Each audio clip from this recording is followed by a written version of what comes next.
I stood in my sister's pristinely decorated living room, surrounded by pink and gold balloons, watching her open yet another designer baby outfit that probably cost more than my monthly grocery budget.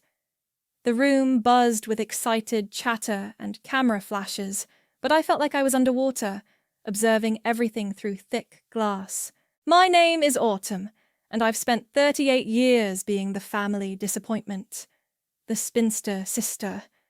The one who couldn't have children even if she wanted to, thanks to a botched surgery in my 20s. The one who chose graphic design over marriage, independence over tradition, and apparently, according to my mother Karen's constant reminders, loneliness over fulfillment. Oh my God, this is absolutely gorgeous! Isla squealed, holding up a tiny Gucci onesie. Baby girl is going to be the most stylish infant in the neighborhood. I sipped my champagne, trying to blend into the wallpaper. Freya, Isla's best friend, caught my eye from across the room and gave me a subtle eye roll. At least someone else saw through this circus. Autumn, darling. My mother's voice carried that familiar note of disapproval. Could you at least pretend to be happy for your sister? I'm thrilled, I said flatly, raising my glass in a mock toast. The party continued its predictable course until Isla stood up for her speech. Her husband Jude wasn't there. Working late again, she'd explained with a tight smile that didn't reach her eyes. I just want to thank everyone for coming today, Isla began, one hand resting on her barely visible bump, especially those who understand the true blessing of motherhood. Her eyes found mine. Though I suppose some of us will never know that joy. The room grew quiet. I gripped my glass tighter. But that's okay, she continued, her smile sharp as a knife. Not everyone is meant to carry on the family legacy. Some people are meant to be... What did you call yourself the other day, sis? A creative free spirit? Scattered nervous laughter. Though between us, she stage whispered to the crowd, I think childless old hag is more accurate.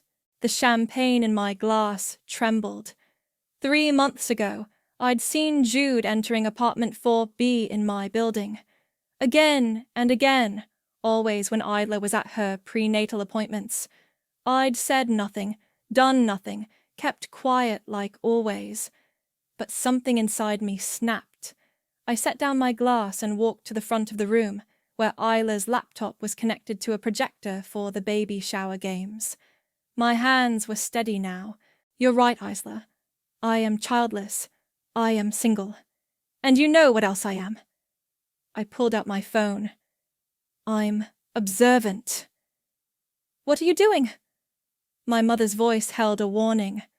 Oh, just sharing my gift for the mother-to-be, I said, connecting my phone to the projector.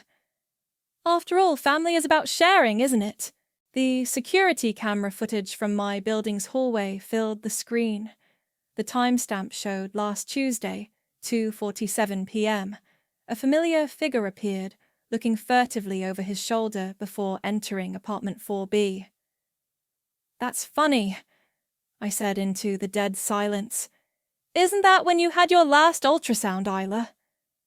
The color drained from my sister's face as the footage continued to play. Jude visiting the same apartment, different days, different times. Always when Isla was at appointments. What is this? Isla whispered. I turned to face the stunned crowd, my voice steady and clear. Congratulations on your baby shower, sis. I hope you enjoy my gift of truth. It's the only thing I could afford, being such a disappointment and all. The room erupted into chaos, but I felt strangely calm. For the first time in my life, I wasn't the one shrinking away. I watched as my sister's perfect world began to crumble, and I didn't feel an ounce of regret. Not yet. Anyway, I grabbed my purse and headed for the door. Behind me, I could hear my mother calling my name. Isla's sobs and the confused murmurs of guests. But I kept walking. Sometimes silence isn't golden. Sometimes it's just another word for cowardice. And I was done being a coward. The aftermath was exactly what you'd expect when you drop a nuclear bomb at a baby shower. Isla's mascara ran in black rivers down her face as she stared at the frozen image of her husband entering another woman's apartment. This is fake, she stammered, but her voice cracked on the last word. You edited this. You're trying to ruin everything because you're jealous. I stayed silent, letting the footage speak for itself. The timestamp couldn't lie, and neither could the crystal-clear image of Jude's face. Turn it off, my mother commanded, rushing to Isla's side. Autumn, what is wrong with you? How dare you do this to your pregnant sister? Jude, who had arrived late to the party just minutes before my revelation, stood frozen by the doorway. His face had gone ash-grey, and he couldn't seem to look at anyone. Is it true? Isla turned to him, her voice small and broken. Tell me it's not true. He opened his mouth, closed it, then turned and walked out without a word. The slam of the front door echoed through the silent room. Well, I said, unplugging my phone from the projector. I guess that's your answer. Several guests began gathering their things, murmuring awkward excuses. Others just stood there, phones already out, no doubt spreading the gossip to everyone who hadn't been present to witness the implosion. Get out! My mother's voice was ice cold. Get out of this house right now! Gladly, I replied, grabbing my jacket. The decorations were tacky anyway. As I walked toward the door, Isla's voice stopped me. You've always hated me, haven't you? Always been waiting for a chance to destroy my happiness. I turned back one last time. No, Isla. I've always loved you. That's why watching you marry a cheating bastard and pretending not to notice was killing me. You're dead to me, she whispered. Dead. I shrugged, surprising myself with how little her words hurt. Better dead than invisible. The fresh air hit my face as I stepped outside, and I finally allowed my hands to shake. Years of pent-up emotion threatened to overwhelm me, but I forced them back down. This wasn't the time to break. Autumn, wait! I turned to see Freya jogging after me, her heels clicking on the driveway. That was... She paused, searching for words. That was both the most horrible and most amazing thing I've ever witnessed. Thanks, I think. She glanced back at the house, then lowered her voice. Listen, there's something you should know. About Jude. She pulled a folded note from her purse and pressed it into my hand. Ask about Caroline Morgan. Apartment 4B isn't his first extracurricular activity. I stared at the note, then at Freya. You knew? I suspected, but Isla wouldn't listen when I tried to hint at it. She never does. Freya's expression hardened. Maybe now she'll have to. A car door slammed nearby, and we both jumped. Jude was sitting in his BMW, hands gripping the steering wheel, staring straight ahead. You should go, I told Freya. They'll need someone in there, and it can't be me anymore. She nodded, then surprised me with a quick hug. For what it's worth, I think you did the right thing. The wrong way, maybe, but the right thing. I watched her hurry back inside, then looked down at the note in my hand. Caroline Morgan. The name meant nothing to me, but clearly it meant something to Jude. My phone buzzed with incoming messages. Relatives, family, friends, all expressing their shock and disappointment in my behavior. I turned it off without reading them. Let them judge. They always had, anyway. As I walked to my car, Jude's engine roared to life. He peeled out of the driveway, nearly clipping my bumper as he passed. Our eyes met for a split second through his window, and the rage I saw there made my blood run cold. I'd just made a very dangerous enemy. But as I slid behind my steering wheel, I realized I didn't care. For the first time in my life, I'd chosen truth over peace, action over silence. The note with Caroline's name felt heavy in my pocket. Whatever hornet's nest I'd just kicked, I had a feeling it was about to get much bigger. Good. Finding Caroline Morgan was easier than I expected. She lived in my building, apartment 4B, to be exact. The same apartment I'd caught Jude visiting. The universe has a sick sense of humor sometimes. I stood outside her door, heart pounding. Before I could knock, it swung open, revealing a woman in her mid-30s with tired eyes and a toddler balanced on her hip. "You must be Autumn," she said flatly. "I've been expecting you." "How did you—" "Your little baby shower showdown is all over social media." She stepped aside. "You might as well come in. We have a lot to talk about." Her apartment was cluttered but cozy, toys scattered across the floor. The toddler, a boy with curly brown hair, watched me with suspicious eyes. "Tommy, go play in your room for a bit," Caroline said, setting him down. Once he was gone, she turned to me. "So, you're the crazy spinster sister Jude warned me about." I blinked. "Excuse me? Oh, yes." She laughed without humor. "He has quite a story about you, obsessed with him, jealous of your sister, mentally unstable. He used it to explain why I should keep our relationship quiet if anyone asked." My stomach churned. "And you believed him?" "For a while." She disappeared into the kitchen, returning with 2 glasses of wine. "Until I found out about the others." "Others?" I took the offered wine, needing it suddenly. "Sit down," she said. "This gets complicated." Over the next hour, Caroline laid out a pattern that made my blood run cold. Jude hadn't just been cheating. He'd been systematically targeting women, usually single mothers or vulnerable divorcees. He'd promised them the world, convinced them to invest in business opportunities, then disappear. "He's careful," Caroline explained. "Uses different names sometimes, keeps burner phones. But he slipped up with me, left some banking documents in my printer queue by accident." She pulled out a folder stuffed with papers. "These show transfers from multiple accounts, all with different women's names. Some dates go back before he even met Isla." Jesus! I flipped through the documents, my hands shaking.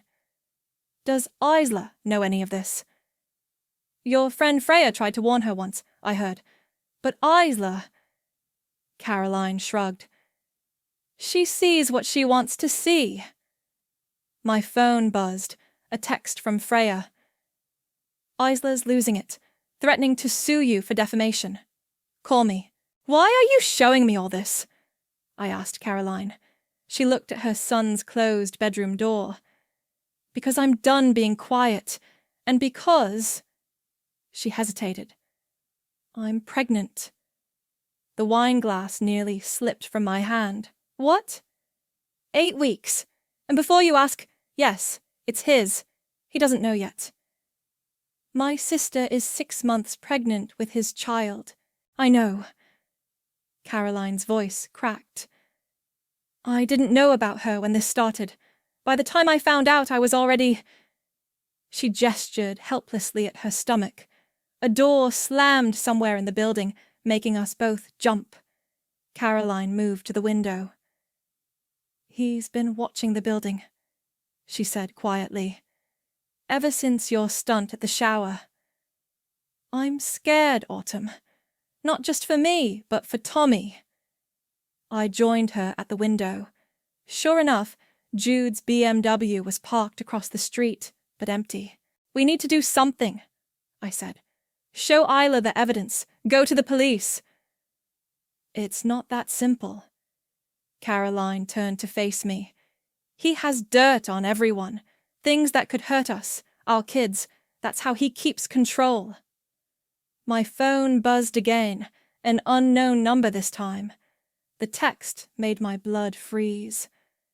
Back off, Autumn, or everyone learns what really happened the night Dad died. I showed it to Caroline, my hands shaking. How does he know about that? She took the phone, reading the message twice. Because that's what he does. Finds secrets, uses them. We're all just pawns to him. Not anymore, I said, standing up. I'm done being afraid. Caroline grabbed my arm. Be careful. He's dangerous when cornered. I looked at her belly, thought of my sister, of all the other women in that banking document. So am I replied. And it's about time he learned that. As I left her apartment, another text came through, this time from Isla. You've ruined everything. I hope you're happy. I wasn't happy, but I was angry, and sometimes that's more useful than happiness. The memory hit me as I sorted through old photos. Isla, 16 and radiant, hanging off the arm of my first boyfriend at my high school graduation party. We just clicked, she'd said, not meeting my eyes. Mom had called it young love and told me to stop being dramatic when I cried. I was always too dramatic when Isla hurt me. My phone rang, interrupting the bitter reminiscence. It was my mother. What do you want? I answered. To understand why you're determined to destroy this family, she said. Your sister hasn't stopped crying for days. Funny how Isla's tears always matter more than mine. Don't start that again. Her voice hardened. I never favored... Really? I cut her off. Remember when Isla crashed my car senior year? You told me to forgive her because she was going through a hard time. Or when she borrowed my college fund for her gap year in Europe. Or... That's ancient history. She's pregnant, Autumn. Pregnant and devastated. Because her husband is a serial cheater who's been scamming women across the city. Silence on the line. Then... You're making that up. I have proof. I grabbed Caroline's folder. Bank statements, other victims. Stop. Mom's voice cracked. Just stop. Haven't you done enough? The line went dead. I stared at my phone, wondering why I'd expected anything different. A knock at my door made me jump. Freya stood there, looking exhausted. You look like hell, I said, letting her in. Yeah, well, being Isla's emotional support human is a full-time job right now. She collapsed onto my couch. She's convinced herself you fabricated everything because you're jealous of her perfect life. Of course she has. But that's not why I'm here. Freya sat up straighter. Jude's been asking questions about you, about Dad. My chest tightened. What kind of questions? About the night he died, the medication mix-up. It wasn't a mix-up, I said quietly. Dad's nurse gave him the wrong dosage. The investigation proved that. I know. Freya leaned forward. But Jude's suggesting you might have had something to do with it, that you were alone with your father that night. My hands started shaking. That's insane. I was 19, devastated. Dad was the only one whoever took my side, whoever saw me. Jude's desperate, Freya said. He's trying to discredit you before you can expose more. My phone buzzed with a text from Caroline. Jude came by, threatened to call CPS if I talked to you again. What do we do? We fight back. I told both Freya and the text. I'm done letting him control the narrative. It'll get ugly, Freya warned. It's been ugly my whole life. At least now it's out in the open. Another knock, this one violent. Isla's voice carried through the door. Open up, you vindictive bitch! Freya and I exchanged looks. Maybe don't, she suggested, but I was already moving. The door swung open to reveal my sister, mascara-streaked and shaking with rage. How dare you spread lies about my husband? She screamed, shoving past me. Making up stories about other women, other babies. They're not lies, I said calmly. Caroline Morgan is pregnant with his child. She has proof of his affairs, his scams. Shut up! Isla grabbed a framed photo from my wall and hurled it at me. I ducked. It shattered against the wall. You're just jealous because I have everything you couldn't have. A husband, a baby, Mom's love. You're right, I cut in, my voice steady despite my racing heart. You do have everything, including a husband who's been cheating on you since before you got married. Isla lunged at me, but Freya caught her arms. Stop it, both of you. I hate you, Isla sobbed, collapsing against Freya. I hate you so much. No, I said softly. You hate that I'm telling you the truth. Isla's face suddenly contorted in pain. Her hands flew to her stomach. The baby! She gasped. Something's wrong! As Freya called 911, I watched my sister curl into herself on my floor and wondered if some truths cost too much to tell, but it was too late to take them back. Now, the hospital waiting room smelled of antiseptic and stale coffee.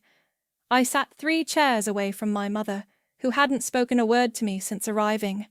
Freya paced between us like a human buffer zone. False labor, the doctor finally announced, emerging from Ciesla's room. Stress-induced, but the baby's fine. She needs rest and to avoid any further emotional upheaval. Mom shot me a venomous look. I stared at my hands. Can I see her? I asked. She's asking for you, actually, the doctor said, surprising us all. Isla lay in the hospital bed, looking small and pale against the white sheets. The steady beep of the fetal monitor filled the silence between us. I knew, she said finally, her voice barely above a whisper. About Jude. Not everything, but enough. I sat in the chair beside her bed, waiting. The first time I found lipstick on his collar, I told myself it was from me. She laughed bitterly. Even though I don't wear that shade. The second time, I convinced myself it was an accident. By the third time... She trailed off. Why didn't you say anything? Because I'm pregnant. She turned to face me, tears streaming down her face.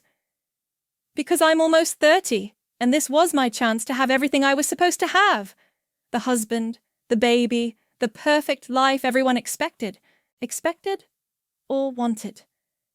Is there a difference? She wiped her eyes.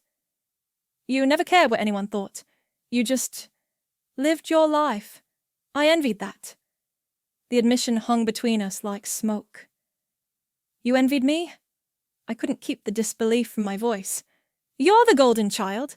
Mom's perfect daughter. Perfect is exhausting. Isla's hand moved to her belly. Do you know why I really stayed with Jude after I first suspected? Because leaving meant failing. And I don't know how to fail, Autumn. Not like you.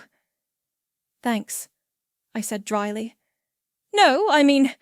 She struggled to sit up. You fail, and you get back up. You take the hits and keep going. I've never been strong enough for that. My phone buzzed. A text from Jude. You got what you wanted. Happy now? He's wrong, you know, Isla said, seeing the message. This isn't what you wanted, is it? I wanted you to see the truth. No. She met my eyes. You wanted me to see you. The words hit like a physical blow. She wasn't wrong. I found videos, she said quietly. On his phone. That day at the shower, I left early because I found them. Other women. Other promises. I deleted them all and pretended I hadn't seen anything. Isla, then you showed everyone anyway. She laughed, a broken sound. You did what I couldn't. You spoke up. A nurse appeared in the doorway. Ms. McBride needs rest now. I stood to leave, but Isla caught my hand. I don't hate you, she whispered. I hate that you're braver than me. In the hallway, I found Caroline waiting, her son asleep in her arms. I saw Jude in the parking lot, she said. He's watching the hospital. Let him watch. I took out my phone and pulled up the folder of evidence we'd collected. I'm done being afraid of him. What are you going to do? I thought of Isla in that hospital bed, of all the women in those banking documents, of my own years of silence. I'm going to do what I should have done years ago, I said. I'm going to speak up, not for revenge anymore, for truth. My phone buzzed again. Another text from Jude. Last chance to back off, or everyone learns what really happened with your father. I showed Caroline the message. He thinks he can silence me with old secrets. Can he? I thought of my father, of his last night, of the truth I'd carried all these years. No, I said firmly, because here's the thing about secrets. They only have power while you're afraid of them. And I wasn't afraid anymore. I hit forward on the evidence folder and typed in Isla's lawyer's email address. Some truths hurt, I told Caroline. But silence kills. I hit send. You look like you could use this, Xander said, sliding a steaming mug of coffee across my kitchen table. I hadn't seen him in years, not since college, but when he texted offering to listen, I found myself saying yes. I've created a disaster, I told him, wrapping my hands around the warm mug. I saw the social media storm. He sat down opposite me. Your sister's friends are quite vocal about their opinions of you. That's putting it mildly. I pulled up the latest post, a lengthy rant from one of Isla's bridesmaids about how I'd destroyed a beautiful family out of spite. The divorce proceedings start next week. And how do you feel about that? I looked up at him. Same kind eyes, same gentle presence that had made him such a good friend in college. Honestly, I don't know anymore. I thought exposing Jude would feel satisfying. But it doesn't. It feels like setting fire to a house to kill a spider. My phone buzzed. Another email from Isla's lawyer. Now everyone's homeless, and the spider's still alive. Xander reached across the table and turned my phone face down. When did you start carrying the weight of everyone else's choices? Before I could answer, there was a knock at my door. Caroline stood there with her son Tommy, looking frantic. He's been to my workplace, she said, pushing past me into the apartment. Jude. He told my boss about my unstable behavior and concerning allegations. I'm on administrative leave pending an investigation. Jesus. I helped her to the couch. We need to go to the police. With what? She laughed bitterly. He's careful. Everything looks like legitimate business transactions on paper. It's our word against his. Then we get more words, Xander said, making us both jump. I'd almost forgotten he was there. "Sorry, I'm Xander, an old friend of Autumn's." "He's right," I said, an idea forming. "We need more victims to come forward. The banking documents showed at least 6 other women." "7," Caroline corrected. "I found another one yesterday. Amanda something. He used a different name with her." My phone rang. Freya. "Isla's looking for you," she said when I answered. "She found something in Jude's home office, some kind of ledger." "Is she okay?" "No, but she's finally angry instead of sad. That's progress, right?" After I hung up, Xander was watching me with a strange expression. "What?" I asked. "You're different," he said. "The Autumn I knew in college would have apologized for existing by now. Maybe I'm tired of apologizing." "Good." He stood up, grabbing his jacket. "Because I have an idea, but it's either brilliant or terrible, depending on how you look at it." "Those are usually the best kind," Caroline said. Xander pulled out his laptop. "I work in digital marketing now. What if we created a website, a place for Jude's victims to share their stories anonymously, get enough voices together, and even the best paper trail can't hide the truth?" My phone buzzed again, a text from my mother. "Your father would be ashamed of what you've become." I showed it to Xander. "See what we're up against? Everyone thinks I'm the villain here." "No," he said firmly. "They think you're dangerous because you're finally standing up. There's a difference." Caroline's son had fallen asleep on my couch, his small face peaceful. Looking at him, I thought about cycles of silence, of how secrets poison generations. "Okay," I said. "Let's do it, but not anonymously. I'm done hiding." "It'll get worse before it gets better," Xander warned. "It always does." I turned to Caroline. "Are you in?" She looked at her sleeping son, then at the email from her workplace on her phone. "What choice do I have?" "There's always a choice," I said. "That's what makes it matter." Xander started typing, his fingers flying over the keyboard. "What should we call it?" I thought about Isla in that hospital bed, about Caroline's fear, about all the other women out there carrying similar wounds. "Truth breaks silence," I said, "because that's what it does, whether we want it to or not." As Xander worked, my phone lit up with another text from Jude. "You're playing a dangerous game." I typed back 3 words. "Game over, Jude." Then I turned off my phone and got to work. Some fires are worth starting, even if you get burned in the process. The website went viral within days. Women came forward, dozens of them. Each story followed the same pattern. Jude, using various aliases, would charm them, convince them to invest in fake business ventures, then vanish. The amounts ranged from a few thousand to hundreds of thousands of dollars. "His accounts are frozen," Freya announced, bursting into my apartment one morning. "The bank's investigating fraud allegations." I was reading through new submissions on the website when my phone rang. Isla. "Did you see the news?"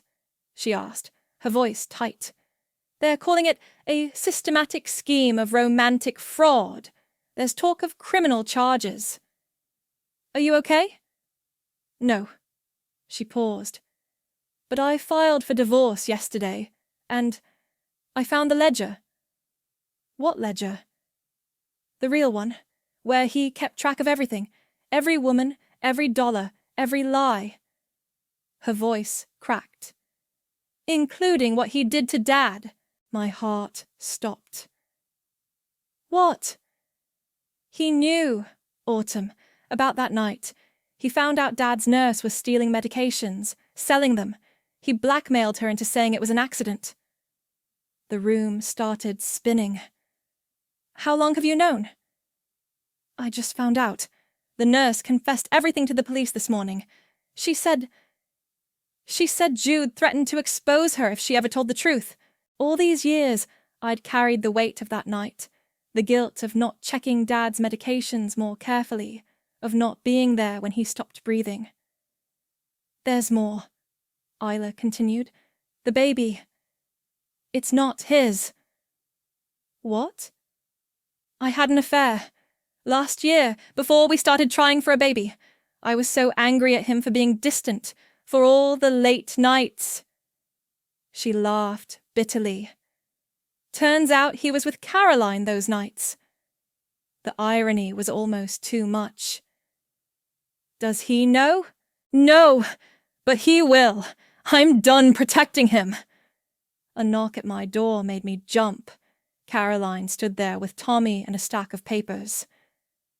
The police want statements, she said, walking in, from all of us. My phone buzzed with a text from an unknown number. Your father died because of you. Everyone will know soon. No, I said aloud, showing Caroline and Isla on speaker. He died because of Jude's schemes, and now everyone will know that. He's been outside my house, Isla said. Just watching. The police say they can't do anything unless he makes a direct threat. Stay with me, I offered, surprising myself. Both of you. Caroline's already here. We're stronger together. There was a long pause. Okay, Isla said finally. But, Autumn? I need to tell you something first, about the baby shower video. What about it? I found it first. On his phone that morning. I deleted it, but I knew, and I still let you be the bad guy. The admission hung in the air. We've all been the bad guy in someone's story, I said finally. What matters is what we do next. Another knock. This time it was Xander with takeout bags. Thought you could use dinner. The website just hit national news. As if on cue, all our phones buzzed simultaneously. A mass text from Jude. Hope you're all happy. You've ruined everything. No, Caroline said, reading over my shoulder. We exposed everything. There's a difference. Isla arrived an hour later, suitcase in hand. We sat around my living room, the pregnant sister, the other woman, the old friend, and me, eating Chinese food and sharing stories we'd kept hidden for years. Mom called, Isla said eventually. She's seen the website, the stories. She asked if she could come over tomorrow. I looked around at our unlikely alliance. What do you think? I think, Xander said, that truth has a way of bringing people together, even if it tears them apart first. My phone lit up one last time, a message from Jude. This isn't over, but looking at the women around me, at the strength in their faces, I knew he was wrong. It was over. He just didn't know it yet. To truth. Caroline raised her water glass. To consequences, Isla added, hand on her belly. To starting over, I finished. Sometimes the family you choose is stronger than the one you're born into. And sometimes revenge isn't about destroying someone else. It's about rebuilding yourself. The police arrived at dawn. I watched from my window as they led Jude out of his BMW in handcuffs, his perfectly pressed suit wrinkled from sleeping in his car outside my building. 7 counts of fraud, Freya read from her phone, plus criminal harassment and evidence tampering in your father's case. They found offshore accounts, Caroline added, bouncing Tommy on her hip. Millions hidden away. All those women's money. My mother sat quietly in the corner of my living room, where she'd been keeping vigil with us since the night before. She hadn't said much, just listened as victim after victim's story populated the website. I should have believed you, she said finally, breaking her silence. All these years, I should have seen— Mom, Isla interrupted from the couch, her hand resting on her growing belly. We all should have seen a lot of things. My phone buzzed. A text from Jude's phone, but not from him. His sister. I'm sorry. I knew what he was doing. I should have stopped him years ago. Another message followed immediately. Check your email. I'm sending you everything.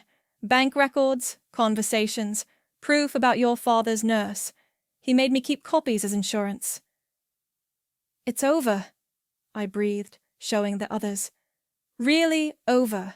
Not quite, Isla said, struggling to her feet. I need to tell him about the baby. He's going to find out anyway. Might as well be from me. I'll go with you, Mom offered, surprising us all. We all will, Caroline said firmly. At the police station, Jude sat in an interview room, his arrogance finally cracked. When we walked in, all of us together, something in his face broke. How does it feel? I asked quietly. Being the one exposed? Having your secrets laid bare? You think you've won? He snarled. You think this makes you better than me? No. Isla stepped forward. This isn't about winning. It's about truth.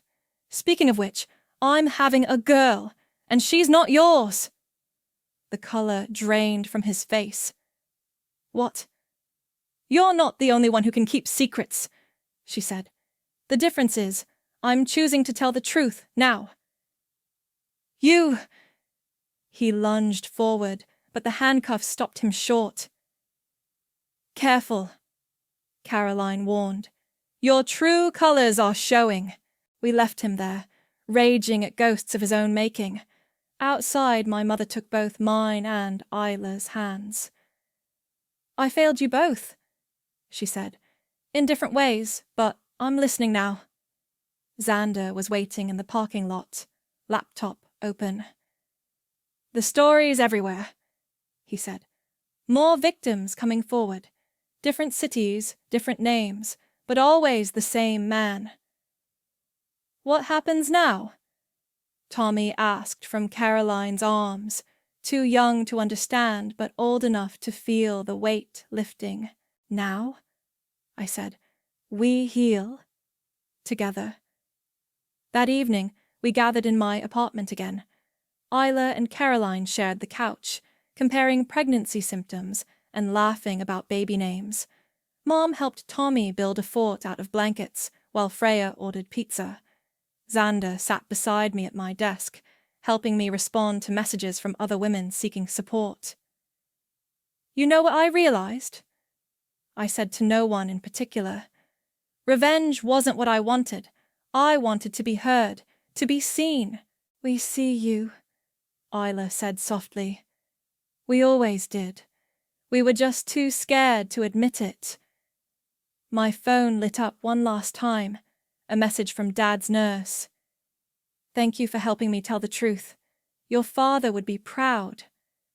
I looked around my living room at this patchwork family we'd built from broken pieces, at my sister, finally free to be imperfect, at Caroline, no longer hiding, at my mother, learning to listen, at Xander, who'd believed in me when I couldn't believe in myself. Write this down, I told him, nodding at the website's blog section. Sometimes the greatest act of revenge is refusing to let someone else write your story. And what's your story? He asked. I smiled, watching Tommy emerge from his blanket fort wearing a cape made from my old college sweatshirt. It's still being written, but this time I'm holding the pen. Outside, the city hummed with life and possibility. Inside, we had created something stronger than revenge, truth, acceptance, and the kind of love that comes from choosing each other, scars and all. Sometimes the happy ending isn't perfect. Sometimes it's just real. And real, I've learned, is better than perfect any day.